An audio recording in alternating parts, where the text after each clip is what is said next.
Blessings to you all. I hope you're all having a beautiful day, a wonderful day at that. Well, here in New York City, it's cold, cold, but it's wintertime. What can we expect? It's gonna be cold.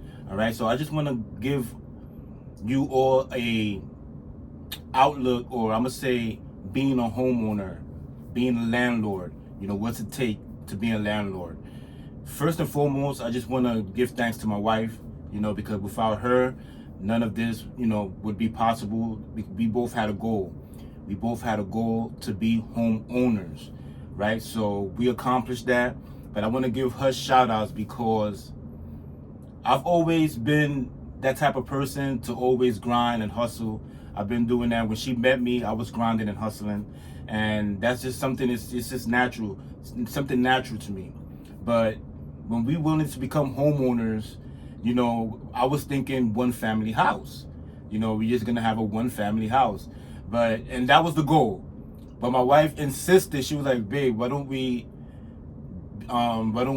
invest in a multifamily instead of owning, a house?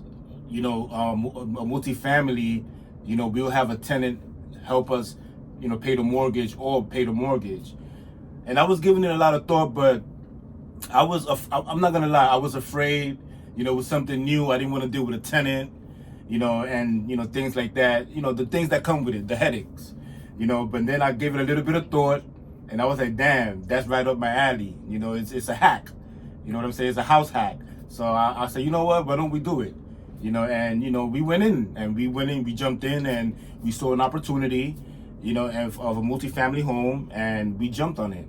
So I just want to give you tips. We are going on year 9 of home ownership. Next year is going to be year 10. And how I know is because 2016 was when we became homeowners. So 2026 is going to be 10 years. All right. So you want to make sure that you have a great relationship with your tenant. That's number one. You want to make sure you have a good relationship. Make sure it's professional. It has to be professional. You want to make sure that the property is maintained. And all the common areas it's maintained. You want to have the proper lighting. You want to make sure that the property is clean. You want to make sure that the tenant has what he needs.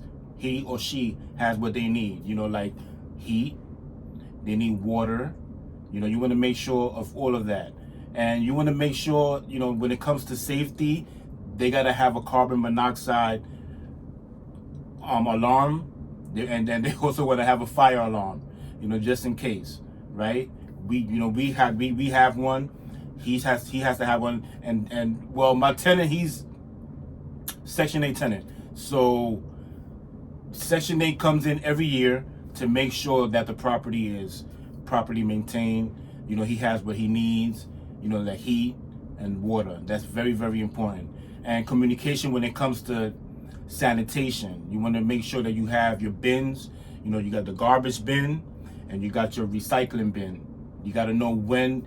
I'm in charge of that anyway. So I'm the one that I don't have a property management. I don't do that.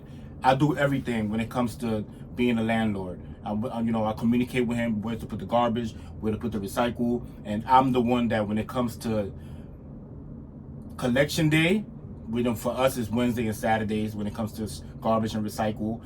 I'm the one that put it out there. I'm the one that clean up in front of the house, make sure it's clean, and that's something it's a responsibility. It's a big responsibility, and I own up to it. I always do.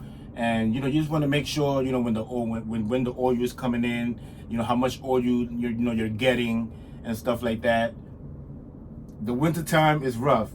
I pay the oil bill and I pay the water bill, and it's tax advantages when it comes to that. When it comes tax time, when you have a multi-family house, anything that's like the roof repair, anything that has to do with the house for both us and the tenant, it's a tax advantage. All right, I just want to put that out there, and just want to make sure that everything is in compliance. When it comes to the garbage pickup, when it comes and the rules when it comes to New York City, because there's rules. You want to make sure that the recycle is the recycle, paper is paper, plastic is plastic, because you will get fined. Sanitation do be running around, driving around neighborhoods, checking garbage, checking recycle, making sure everything is up to par, or you're gonna get a fine. I learned the hard way. When I put paper and plastic, because I saw a lot of people doing it. So I was like, okay, you know what, I'm gonna do it too. So I got fined for that. After that, I never did it again. So you have to be in compliance. You want to avoid fines, because that's eating up on your bottom line. All right, you want to keep that budget. You want to make sure that you're not paying anything you're not supposed to be paying, and paying a fine is something you don't want to do. All right, so that's all it, when it comes to being a landlord here in New York City, being a landlord, period. You just want to make sure that you and your tenant, you have a good communication, good relationship, professional, right? And that's it. I just wanted to put that out there. Hope you all got some type of knowledge out of this. Being a landlord, it's not an easy thing. And when it comes to snow, like now it's cold, there are times where I gotta sacrifice. When I know it's going to be a big snowstorm, I won't come into work. I'll just call in sick. My managers, they know I'm a homeowner and they understand, so I'll call in sick because I gotta remove the snow. I'm the one that gotta push the snow. But sometimes when there's snow and I know it's not gonna be a big snowstorm and I'm here working, and sometimes my wife come home early, I gotta give shout outs to my wife, because she helps me out a lot. When it comes to when the winter time, there's time when I'm here at work and she gets home early and she does the sweeping until I get home. All she gotta do is just do the front, and then I take care of the rest when I get home. But the winter time is challenging, when it comes to the snow. But other than that, being a homeowner, I love it. I love it. I love being a homeowner, and I do recommend it. But remember, there's pros and cons to everything. You know what I'm saying? But I do recommend you being a homeowner. All right? So I just wanted to put that out there. Friends and family, have a blessed day. Have a blessed week. God willing, we come back with week 2 of the $1, $2, 52-week challenge, Vacation Sinking Fund. Peace.